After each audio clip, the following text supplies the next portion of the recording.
You've been told the Great Depression was an accident, a fluke of the market, a perfect storm of bad luck that just happened to sweep across the world. They teach you in school that the economy simply overheated like an engine running too fast for too long, and that the crash was inevitable but unintentional. You know the names of the men who built America. You know Rockefeller, Carnegie, Vanderbilt, and Ford, but you've likely never been told the name of the man who crippled it. He was Thomas Edison's right hand. He controlled the lights in your home, the heat in your stove, and the very structure of the modern stock market. And when his shadow empire collapsed, he didn't just lose his fortune, he took the entire American middle class down with him. This is the story of Samuel Insull, the most powerful man you've never heard of, and the architect of a financial weapon that is still pointed at your head today. In the early 1900s, right at the turn of the century, America was transitioning from steam to shadow. It was a time of soot, steel, and noise. To the public, Thomas Edison was the wizard of light. He was the celebrity face of the future, the man who captured lightning in a bottle. But behind every wizard is a strategist. Behind every dreamer is a man who understands the cold, hard reality of the ledger. Samuel Insull was a British immigrant with a cold, mathematical brain. He started as Edison's personal secretary, handling the messy details that the great inventor didn't have the patience for. Insull didn't care about the romance of invention. He didn't care about the science of electricity, he cared about the monopoly of it. While the world looked at the glowing filament of the light bulb with wonder, Insull was looking at the grid. He realized something that the bankers and politicians of the time had missed entirely. He realized that if you control the infrastructure, the wires, the poles, the dynamos, you don't just control the light, you control the people. But to do that, he needed a financial weapon. He needed a way to expand faster than his own cash flow would allow. He needed a system so complex, even the banks didn't fully understand it. Insull didn't just build power plants. He invented a financial Russian nesting doll that would become the blueprint for every corporate disaster of the last century, the holding company. You have to understand the sheer genius and the sheer madness of this concept. In the old world, if you wanted to buy a company, you needed the money to buy it. Simple, right? But Insull looked at the rules of finance and saw a loophole the size of the Grand Canyon. By creating a company that owned another company, Insull could control a billion-dollar energy empire with only a few $1 million of his own cash. Here is how the pyramid worked. At the bottom, you had the operating companies, the actual power plants burning coal and generating sparks. Above them, Insull created a holding company that owned 51% of their stock.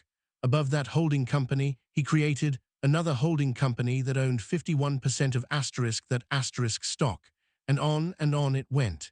It was leverage on top of leverage. It was the ultimate financial magic trick. With a tiny fraction of the actual capital, he could dictate the flow of energy to millions of homes. It was brilliant until it was. Fast forward to the 1920s, a fast-paced montage of prosperity, jazz clubs, flappers, new construction rising from the pavement like weeds. The Roaring Twenties were a time of unbridled optimism. The war was over, the booze was flowing underground, and the stock market was the national pastime. To the public, Samuel Insull was a hero. He wasn't just a businessman, he was a titan of progress. He did something that no tycoon had ever done before. He bypassed the Wall Street elites and went straight to the people. He launched massive marketing campaigns, literally sending door-to-door salesmen to knock on the doors of everyday Americans. He convinced janitors, teachers, nurses, and factory workers to put their life savings into his stocks. He called it customer ownership. It sounded democratic. It sounded fair. He promised them that electricity was the new gold, and that by investing in his companies, they were investing in the future of civilization itself. And for a decade, he was right. The stock prices soared, dividends were paid on time, the checks cleared. People who had never owned a share of anything in their lives suddenly felt like tycoons.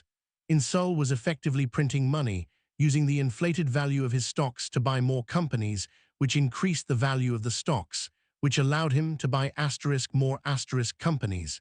It was a feedback loop of pure, unadulterated greed. At his peak, Samuel Insull controlled 1/8 of all the electricity in the United States. Think about that for a second. One man, an immigrant who started with nothing, held the switch for 12% of the greatest industrial power on Earth. He lived in a 45-room penthouse in Chicago that was so high up, he could look down on the clouds. He owned the Chicago Opera House, building it just to satisfy his wife's vanity. He dictated legislation in 20 different states.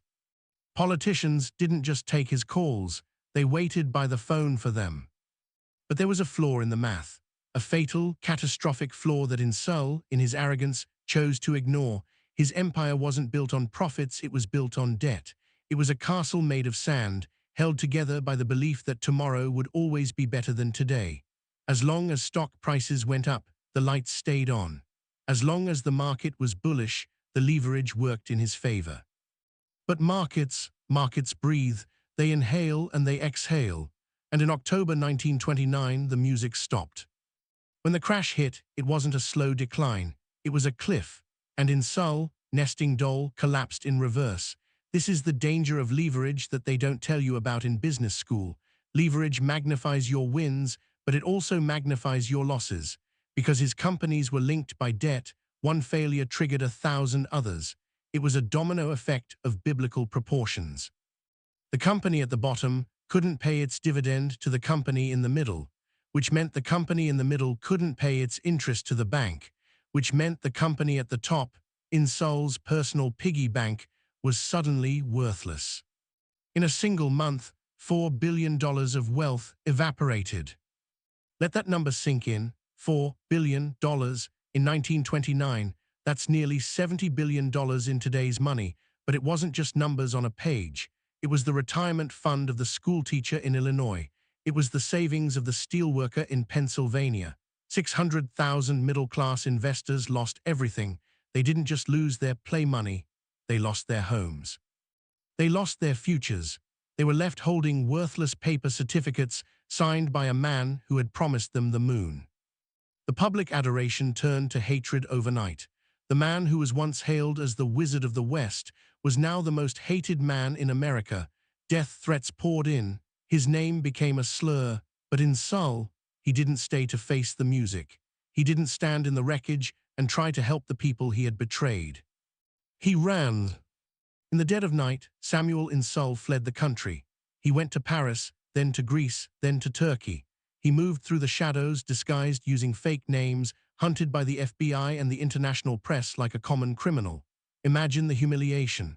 The man who once commanded governors and presidents was now hiding in cheap hotels, terrified of being recognized.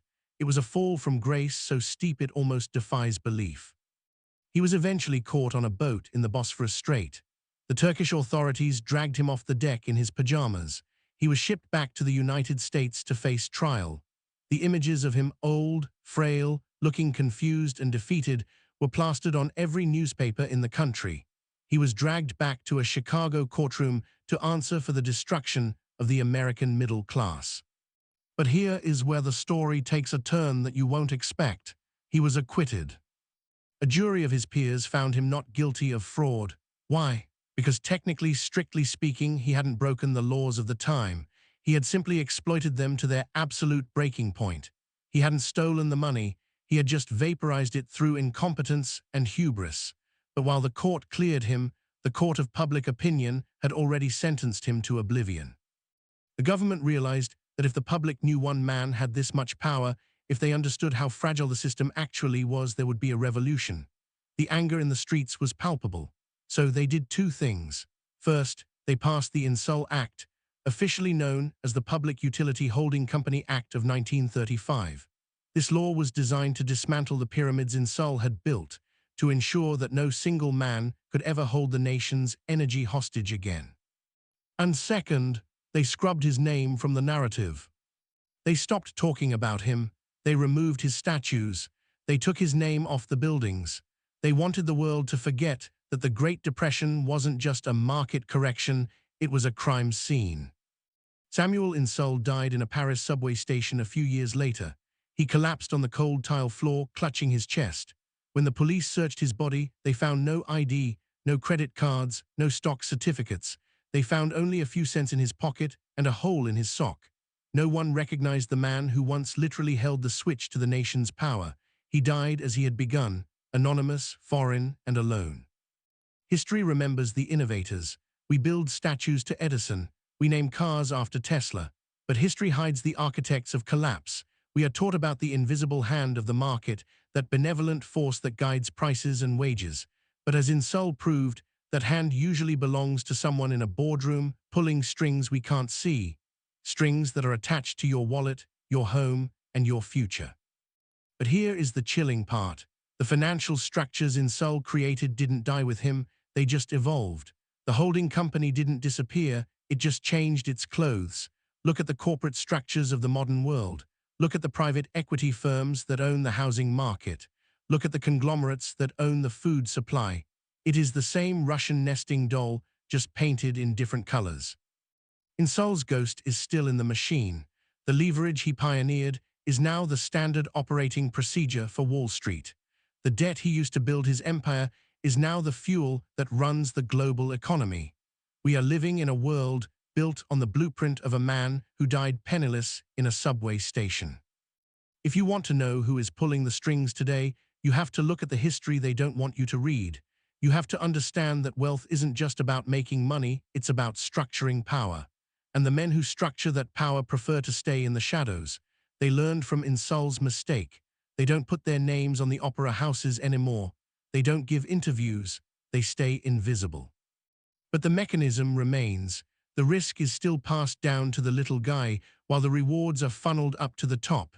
The pyramid is still there. It's just taller now. So the next time you flip a light switch, or check your stock portfolio, or read a headline about a market correction, remember Samuel Insull. Remember the man who proved that the line between a visionary and a villain is razor-thin. Remember that the systems we trust with our lives are often built on foundations of paper and promises. Because history doesn't just repeat itself, it rhymes, and if you listen closely to the hum of the electrical grid or the ticking of the stock ticker, you can still hear the rhythm of the crash. If this story opened your eyes to the hidden machinery of wealth, hit the like button and subscribe to History Meets Finance. We are digging up the grave of the financial past to help you survive the financial future. And tell me in the comments, do you think our modern financial system is still just a nesting doll waiting to break? Or have we actually learned our lesson? I'll be reading your answers.